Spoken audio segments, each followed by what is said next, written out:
Éveiller les consciences, stimuler l'envie d'agir pour un tourisme à impact positif.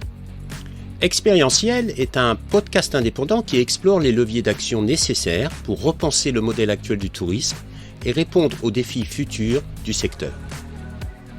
Notre objectif est d'inspirer et de sensibiliser aux pratiques responsables dans le tourisme en partageant des exemples concrets de réussite et de défis à travers l'histoire de femmes et d'hommes visionnaires, engagés, qui partagent leurs recherches, leurs pratiques, leurs solutions, leurs doutes et leurs apprentissages. Ce sont de véritables passeurs d'expérience et de savoir. Pour continuer l'aventure expérientielle, nous avons besoin de votre soutien. C'est très facile. En laissant une note positive sur notre podcast, en partageant sur votre réseau ou en faisant un don sur notre page Tipeee. Allez, sans attendre, je vous invite à vous installer dans un lieu confortable et calme, et pourquoi pas en pleine nature, pour prendre le temps de découvrir l'épisode du jour. Bonne écoute! Bonjour Anne, merci d'avoir accepté l'invitation pour le podcast expérientiel. Vous êtes chercheur en droit, juriste sur les espaces polaires. Alors pour moi, les espaces polaires, c'est quelque chose qui automatiquement attire mon attention dans le sens où j'ai toujours été attiré par l'Antarctique et ces endroits-là et je n'ai pas encore eu l'occasion d'y aller. J'y ai été par personne intermédiaire. J'ai eu la chance de parrainer une scientifique qui s'appelle Deborah Pardo et qui a été en Antarctique. Et puis j'ai ma grand-mère qui, il y a 40 ans, a eu la chance de pouvoir aller en Antarctique. Donc ma grand-mère m'avait envoyé une carte postale, Deborah m'a envoyé une carte postale d'Ushuaïa. Et donc j'espère que la prochaine fois, ça sera moi qui enverrai cette carte postale. C'est l'Arctique et l'Antarctique, c'est des endroits qui sont, je trouve, intrigants. Dans le sens où c'est pas des endroits où on va tous les jours. Donc déjà, il y a cette curiosité qui nous anime. Ensuite, de ce que je connais un peu de l'Antarctique, évidemment, il y a ce traité en 1959, je crois, qui était à l'initiative d'un monsieur qui s'appelle monsieur Paul-Émile Victor et qui avait vraiment une envie de préserver ce lieu justement pour des questions scientifiques et pour pouvoir mesurer l'impact des activités humaines. Moi, ce que j'aimerais savoir et comprendre, Anne, c'est exactement qu'est-ce que vous faites? Vous êtes, comment dire, juriste en droit des espaces polaires. Ça veut dire quoi exactement? Alors, déjà, un grand merci pour l'invitation. Je suis ravie de cet échange. Alors, effectivement, moi, je suis enseignant-chercheur en droit, donc spécialisée sur les régions polaires. En fait, je vais dire, réfléchir à la gestion des activités humaines. Comment faire pour réglementer ces activités? Est-ce qu'on les autorise? Est-ce ou pas? Est-ce qu'on interdit des activités parce que elles ont trop d'impact sur l'environnement, par exemple? Donc l'idée du chercheur en droit, c'est de réfléchir à l'application des règles, à voir leur intérêt, les difficultés de l'entrée en vigueur, de la mise en œuvre de ces règles, et de réfléchir également à de nouvelles propositions et donner des idées d'amélioration du cadre juridique des activités humaines dans ces régions. L'objectif derrière ça, c'est de préserver ces lieux et de préserver un équilibre aussi bien environnemental que social? Oui, et j'irai aussi sur l'idée de maintien de la paix. Parce qu'il faut bien se rendre compte que dans ces régions, il y a des intérêts pour les États. Intérêt d'être présent, intérêt de mener des activités, intérêt d'avoir des coopérations internationales entre les États. Oui, les régions polaires, elles font l'objet de pas mal d'ambitions de la part de différents acteurs. Donc il faut essayer donc non seulement de maintenir la paix, de garantir des activités humaines qui ne compromettent pas ce maintien de la paix, mais également activités humaines dans le respect de la protection de l'environnement et dans le respect également du territoire, et notamment les populations en Arctique, par exemple. Alors, l'Antarctique et l'Arctique, à part le fait qu'elles sont opposées, hein, il y en a un qui est au nord et l'autre qui est au sud, elles sont aussi sur des réglementations juridiques différentes. Vous pouvez nous expliquer les différences? Alors oui, l'Antarctique, c'est un continent, donc alors que l'Arctique, c'est un océan et donc ça veut dire que dans les 2, il y a la présence d'États. Donc sur le continent, il y a des États qui, ont émis des prétentions territoriales, donc il y a 7 États qui ont émis des prétentions territoriales, en Antarctique. Face à ces prétentions territoriales, il y a des États qui ont accepté ces prétentions territoriales. Typiquement, la France reconnaît les prétentions territoriales de l'Australie, l'Australie reconnaît les prétentions territoriales de la France en Antarctique. Mais il y a d'autres États qui n'ont pas la même approche, qui refusent ces prétentions territoriales parce que ces États ont des prétentions territoriales. Donc, par exemple, sur la péninsule antarctique, nous avons 3 États qui ont des prétentions territoriales, l'Argentine, le Chili et le Royaume-Uni. Et donc, de ce fait-là, ces 3 États refusent les prétentions territoriales des autres États qui revendiquent je veux dire, un bout du continent au même endroit. Et enfin, troisième possibilité, il y a également les États qui refusent l'idée même d'appropriation du continent, qui auraient une approche là plus antarctique, un espace international. Et en fait, ce qu'il faut voir, c'est que, bien sûr, c'est très contradictoire ces positions-là. Et habituellement, le droit international est vraiment repose sur des appropriations territoriales claires. Là, pendant l'année géophysique internationale en 1957 et 1958, les scientifiques qui avaient envie donc de mener des activités scientifiques dans un cadre le plus facile, accessible pour eux, en fait, les scientifiques sont partis sur l'idée que l'on pourrait mener des activités scientifiques sans se préoccuper de savoir où véritablement seraient menées ces activités scientifiques. Et pendant l'année géophysique internationale, cette coopération internationale a été telle que, à la fin de l'année géophysique internationale, les États qui y avaient participé ont réfléchi à un traité sur le statut juridique de l'Antarctique. Et là, ce que l'on va voir, c'est que les États n'arrivent pas à se mettre d'accord. Chaque État campe sur sa position. Les États qui ont des prétentions territoriales ne sont pas prêts à abandonner leurs prétentions territoriales. Les autres acceptent ou n'acceptent pas. En revanche, ce qu'ils ont envie, c'est véritablement qu'il y ait une coopération.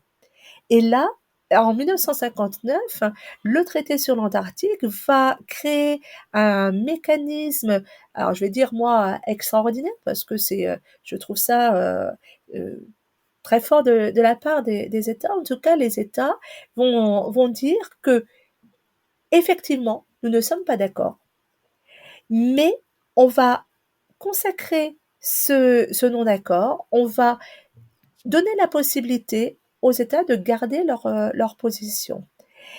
Et on va établir ce qu'on appelle un gel des prétentions territoriales. On gèle la situation que nous avons en 1959.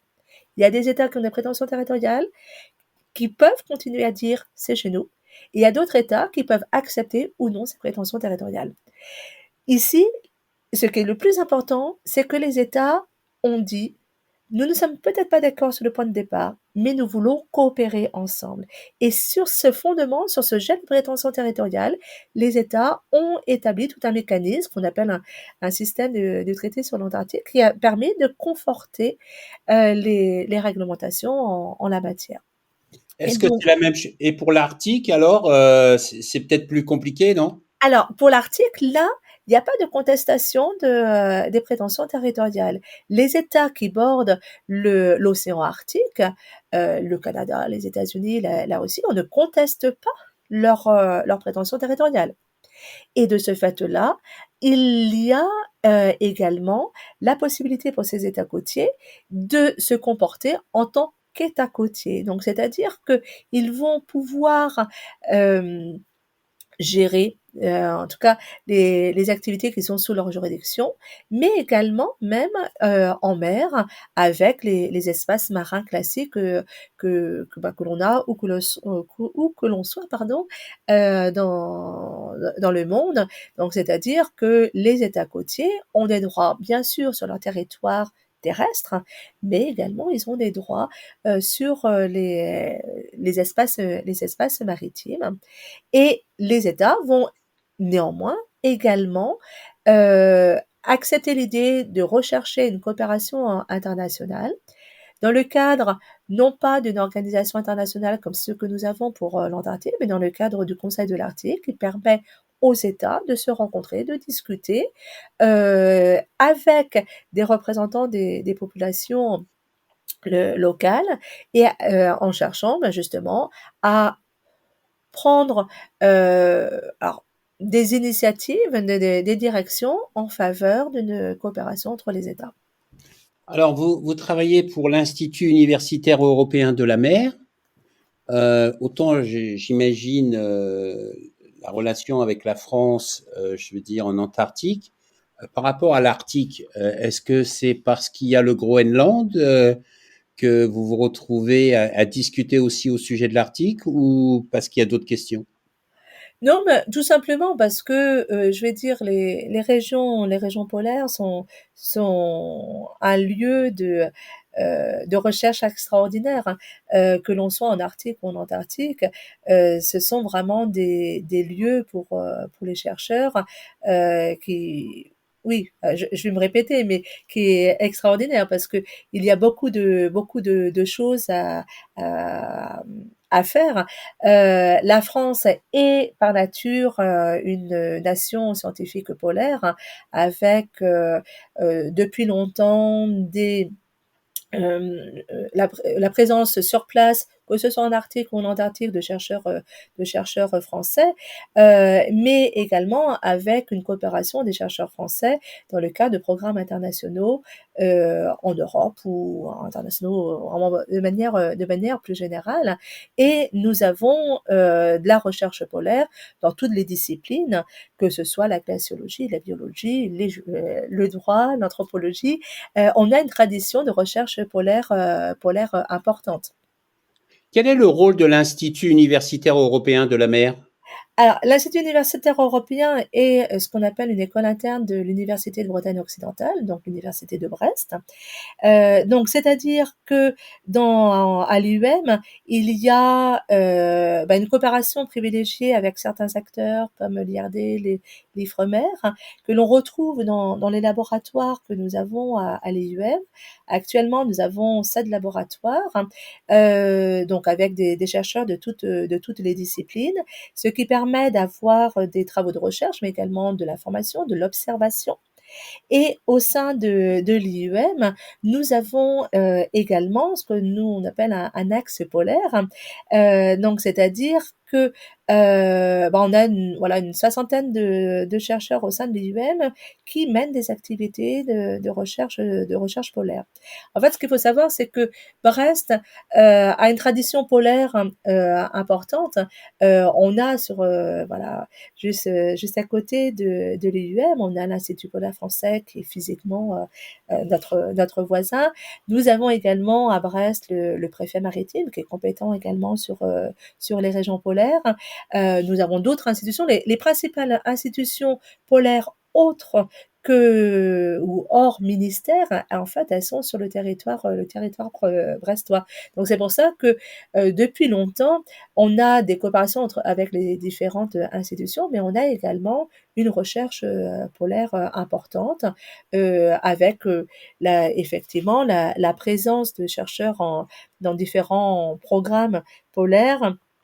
Donc au niveau national, au niveau international, en fait, par nature, la recherche polaire, elle se fait en coopération avec différentes institutions, différents laboratoires établis sur différents coins de France ou du monde. Mais effectivement, on a une belle tradition polaire sur le territoire brestois. Ok. Les dérèglements climatiques que nous vivons actuellement ont un impact évidemment sur les deux pôles, avec des fontes des glaces, etc. Alors, on a tendance à parler les impacts sur le climat et les impacts sur la biodiversité, etc. Mais quels sont aussi les impacts, j'aimerais bien toucher sur ce sujet vu que c'est votre expertise, sur les activités humaines. Qu'est-ce que ça remet en question? Alors là, effectivement, alors, je vais être très schématique, mais on va dire, les glaces fondent. D'accord? Là, moi, je serais incapable de vous dire comment ça se fait, quelles sont les perspectives, comment ça va évoluer. Il y a des personnes qui sont bien plus compétentes que moi, mais je vais dire, voilà, on observe les glaces fondent. Mais surtout, moi, ce que j'observe, c'est que il y a des acteurs qui se disent, nous allons en profiter.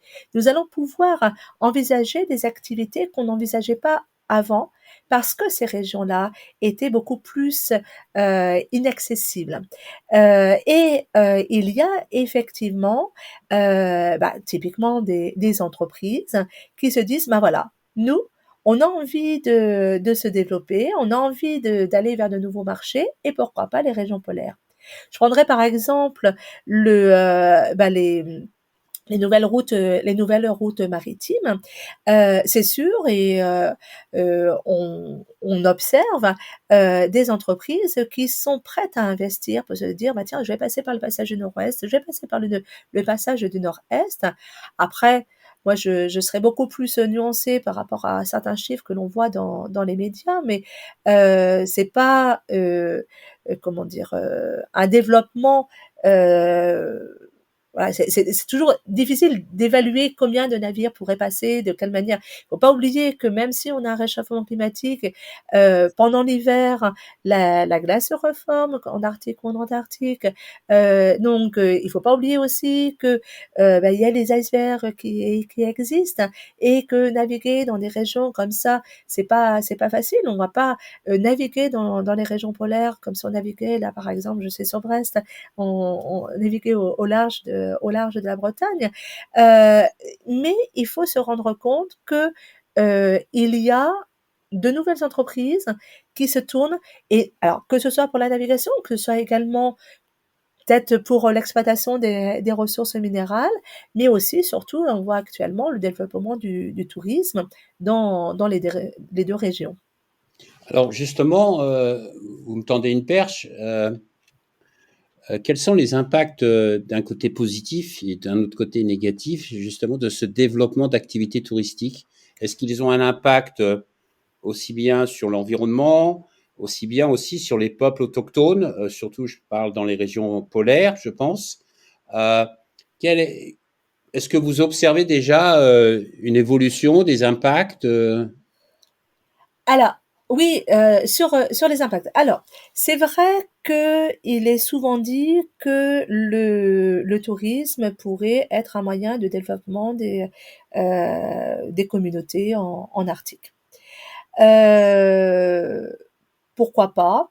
À voir si véritablement c'est ce que veulent ces communautés. On entend de plus en plus aussi de critiques venant du terrain, voilà, de certains villages qui supportent un développement du tourisme et qui ont du mal à gérer cela, parce que quand on voit à proximité de son village un gros navire, et on se dit, oh là, encore voilà, de nouveaux touristes, comment ça va le faire? Effectivement, on pourrait très bien dire, oui, ça permettra au village de se développer, mais il faut pas oublier tous les impacts sociaux, mais également tous les impacts environnementaux. Euh, Imaginons une catastrophe type marée noire. Comment ferait-on pour gérer cette marée noire? On a déjà connu des marées noires en Arctique ou en Antarctique. On sait très bien que c'est difficile de faire face à une marée noire. On ne pourra pas observer, je sais pas, des comportements que nous on a pu observer à la pointe bretonne, de personnes mobilisées pour aller nettoyer les plages, et il faut bien voir aussi que le pétrole se comporte de manière différente dans des régions plus tempérées que dans des régions froides. On n'a pas toutes les l'organisation que nous avons en métropole, par exemple. Donc une marée noire est par nature une catastrophe écologique. Elle serait encore plus importante dans d'une région polaire. Mais il ne faut pas négliger, en dehors même de cette approche voilà, catastrophe marée noire, c'est que la je vais dire, la moindre présence humaine dans la région polaire, bah, entraîne des risques par exemple d'espèces invasives, des risques d'accidents hors marée noire. Mais par exemple, là, cet hiver, il y a eu quatre décès en Antarctique sur des navires de croisière. Il y a des risques. Et de fait, il est indispensable de prendre des mesures pour vraiment garantir la sécurité humaine. Il faut faire attention. Certains peuvent être tentés de dire, bah voilà, les glaces fondent, c'est bon, on va pouvoir y aller, et prennent n'importe quel type de navire qui ne serait pas adapté à affronter les glaces.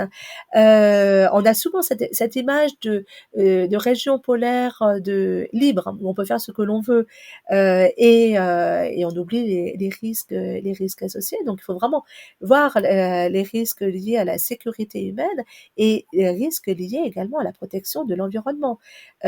Protection de l'environnement, que ce soit, je sais pas, voilà, les pollutions sonores, par exemple, qu'il faut prendre en considération, les pollutions atmosphériques d'un navire voilà, en dehors même de tout événement de mer, de toute catastrophe, bah ces navires de tourisme, parce que en Arctique comme en Antarctique, c'est principalement comment dire, de tourisme de croisière. Mhm. Est-ce qu'aujourd'hui, justement, dans cet univers qui s'ouvre à de nouvelles activités humaines, il existe une réglementation? Alors, oui, alors déjà, les tours opérateurs se sont mobilisés et ont créé deux associations, deux fédérations d'entreprises, l'IATO pour l'Antarctique et l'AECO pour l'Arctique. En fait, il s'agit de fédérations d'entreprises. Donc, c'est-à-dire qu'elles vont euh, inciter en fait les tours opérateurs à rejoindre cette association qui va établir des lignes directrices, des guides de conduite pour les membres. Donc ça, déjà, il y a une mobilisation des tours opérateurs qui se fait. Ce qu'il faut voir néanmoins, c'est qu'il ne s'agit que d'associations d'entreprises. Et donc, à ce titre-là, il n'y a aucune obligation pour un tour opérateur d'adhérer à l'IATO ou l'AECO pour l'Arctique. Donc, ça veut dire que pour moi, ces initiatives, elles sont très intéressantes parce que les tours opérateurs ont une connaissance du terrain et ont la possibilité de dire, bah voilà, nous avons tout intérêt à avoir un comportement responsable. En revanche, pour la juriste que je suis, de telles initiatives ne peuvent être considérées comme suffisantes. L'AECO et l'IATO ne sont pas des organismes de réglementation.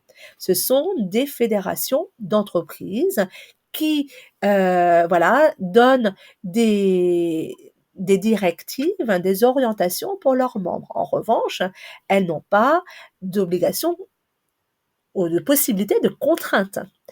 Donc, il est de fait indispensable que les États prennent la suite. On le voit par exemple en Arctique, les États côtiers vont réglementer de plus en plus les activités touristiques. vont pouvoir, par exemple, interdire de débarquer à certains endroits ou imposer des réglementations, je sais pas, des obligations de respecter des règles internes ou des obligations de respecter des règles internationales, comme par exemple le code polaire en matière de navigation. Donc là, c'est dans le cadre de l'Organisation maritime internationale qui impose des règles pour les navires. Et pour l'Antarctique, on a également tout un processus réglementaire qui est engagé depuis plusieurs années pour réglementer les activités des activités touristiques en Antarctique. Parce que il est indispensable, encore plus qu'en Arctique, il est indispensable d'avoir des mesures réglementaires au niveau international. Le risque est réel de voir des tours opérateurs aller rechercher des réglementations qui soient les plus souples possibles. En fait, le risque, c'est ce qu'on appelle souvent le risque de dumping touristique, donc c'est-à-dire que les tours opérateurs regardent les différentes réglementations nationales et vont demander une autorisation à l'État qui serait le plus souple ou tout au moins qui serait le moins contraignant pour eux. Parce qu'il ne faut pas oublier que les tours opérateurs sont avant tout des entreprises commerciales.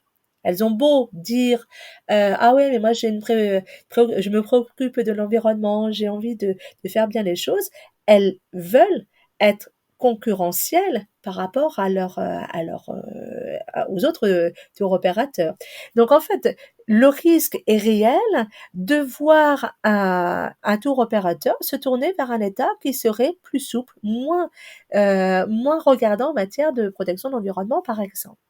Donc c'est pour ça que au niveau antarctique, la réunion consultative du traité sur l'Antarctique, donc c'est la réunion qui a été établie sur la base du traité de 1959 sur l'Antarctique. Chaque année, la réunion consacre, depuis pas mal d'années maintenant, consacre une partie de ses discussions au tourisme. Donc moi je participe à ces réunions depuis pas mal d'années déjà au sein de la délégation de la France, mais à la réunion consultative du traité sur l'Antarctique, les États cherchent à harmoniser le plus possible leur réglementation pour que la règle soit prise au niveau international, qu'on ait véritablement un minimum commun et qui puisse être ensuite repris par les États au niveau national. C'est ainsi que, par exemple, on a comme obligation d'avoir une assurance. On a également interdit les gros navires, les navires qui ont plus de 500 passagers n'ont pas le droit de débarquer en Antarctique. Il y a également des obligations d'autorisation, des obligations de retour sur leur activité, des rapports post-visite pour dire, voilà, moi j'ai eu ces difficultés-là. Et au niveau de la France, donc le préfet administrateur des terres australes et antarctiques françaises, et donc de toute l'équipe des terres australes et antarctiques françaises, toute cette équipe va étudier les demandes d'autorisation d'activité pour éviter ou tout au moins limiter au maximum les risques. Anne, aujourd'hui, il y a beaucoup d'acteurs concernés. Il y a aussi bien des acteurs professionnels que des États et puis des populations locales, etc., plus la planète, l'environnement et les enjeux climatiques. Quels sont les besoins justement pour définir une réglementation qui fait sens à tout le monde et qui a un impact positif ou pour au moins réduire les impacts négatifs, car ces destinations sont extrêmement fragiles. Et donc, il est essentiel pour tout le monde, pour tout citoyen, de les préserver. Quels sont aujourd'hui les besoins? Est-ce qu'on a besoin d'asseoir les gens autour de la table, qu'il y ait beaucoup plus de coopération, qu'on soit vraiment dans un schéma de co-construction ou est-ce que ça va beaucoup plus loin? Alors, la co-construction, pardon, elle se fait au fur et à mesure des années. Une des difficultés, c'est de réagir suffisamment vite, si je peux dire comme cela. En fait, ce qu'on constate en matière de tourisme, c'est effectivement une augmentation des activités touristiques, mais également une diversification des activités touristiques. Parce que justement, les entreprises, elles sont en concurrence, donc elles veulent se différencier les unes des autres. Donc, on voit apparaître effectivement de nouvelles activités. Alors, maintenant, des activités qui deviennent plus classiques, comme le kayak, comme je sais pas comment dire, la plongée, mais là on voit des entreprises proposer, je sais pas, d'aller danser sur le continent antarctique. On a vraiment une diversification et ou des marathons, des choses. Et là, c'est vrai que la difficulté, c'est que il faut savoir réagir suffisamment vite pour prendre les décisions. Pour l'Antarctique, parce que c'est là vraiment on a un cadre réglementaire qui est vraiment qui se construit. La difficulté, c'est d'atteindre le consensus. C'est que actuellement, nous avons donc une cinquantaine d'États qui sont partis au traité sur l'Antarctique. On a 29 États qui ont un droit de vote. Ce sont les États qu'on appelle les États parties consultatives. Et la particularité, mais je vais dire également la richesse du système, c'est que toute décision que l'on peut prendre ou que l'on cherche à prendre doit obtenir le consensus entre les 29 États.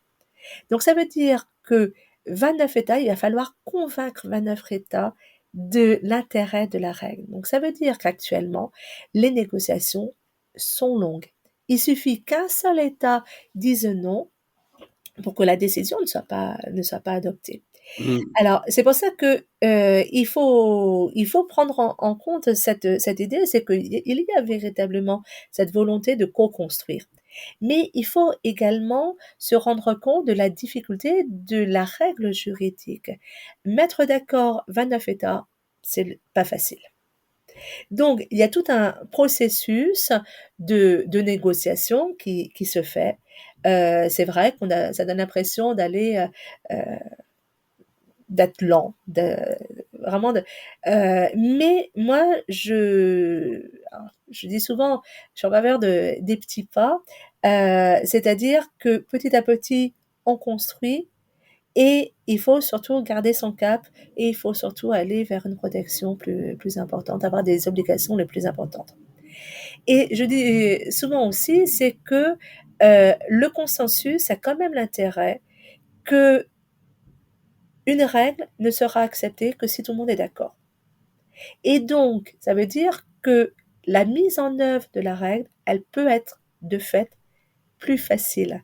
Parce qu'autrement, si c'était une décision qui serait prise à la majorité, ben, un État pourrait très bien se voir imposer une règle qu'il ne veut pas.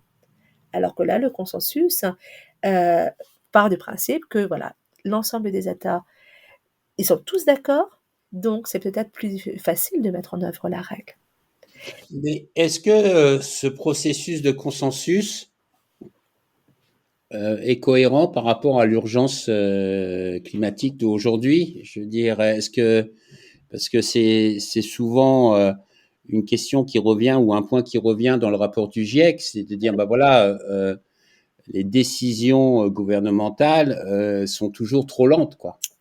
Voilà. Alors, effectivement, on sait que le droit se crée souvent à la suite de catastrophes. Alors, j'ai vraiment pas envie qu'il y ait une Ouais. catastrophe, Moi non plus. que ce soit en Arctique ou en Antarctique, mais on sait très bien que, en matière de pollution marine, hein, typiquement, les grosses catastrophes que nous avons eues, le Titanic, la Cadiz, voilà, l'Exxon Valdez, à chaque fois, ça a été vraiment l'occasion, malheureuse, mais une occasion quand même pour faire évoluer les règles plus rapidement. Mm. Donc là, j'aimerais vraiment pas qu'on ait besoin de cela. Alors, il est vrai que alors même que on n'atteint pas systématiquement le consensus, les États ne restent pas pour autant à atteindre ce consensus. C'est-à-dire que les discussions, même si elles ne se traduisent pas systématiquement dans une règle obligatoire, il faut voir quand même que les États, notamment la France, les États ont vraiment envie de limiter les impacts. Donc, c'est-à-dire que bien sûr, il est important d'avoir une réglementation internationale pour éviter voilà ce marché qui pourrait intéresser les tour opérateurs.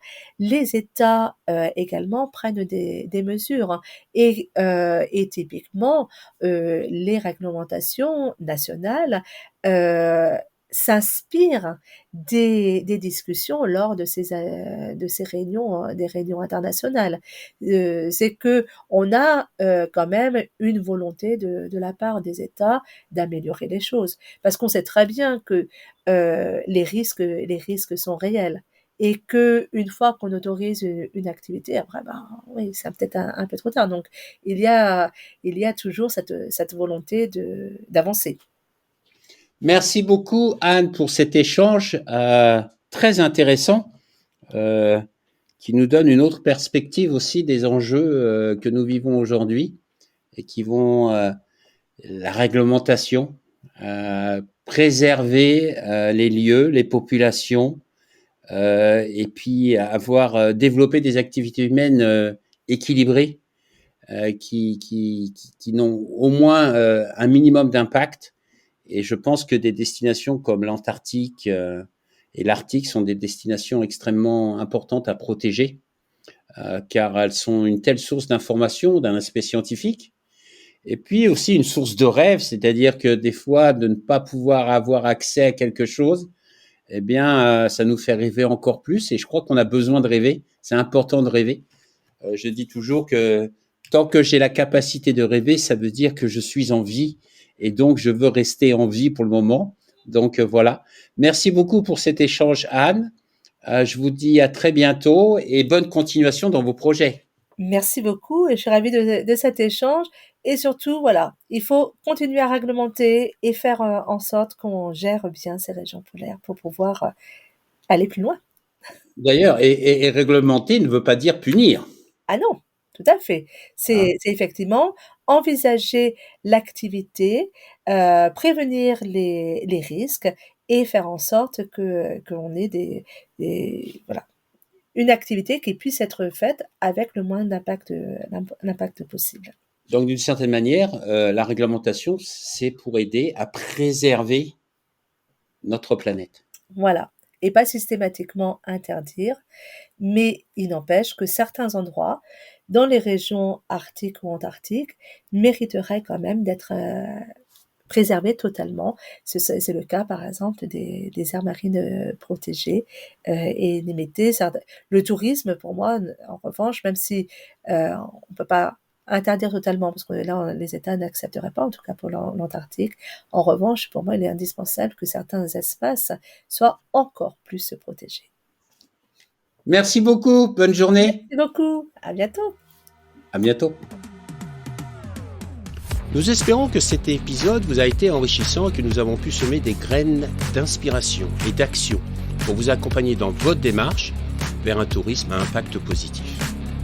Pour rester au courant de toutes nos dernières actualités, suivez-nous sur notre page expérientielle sur LinkedIn, Instagram ou Facebook. À bientôt sur Expérientiel, le podcast du tourisme positif.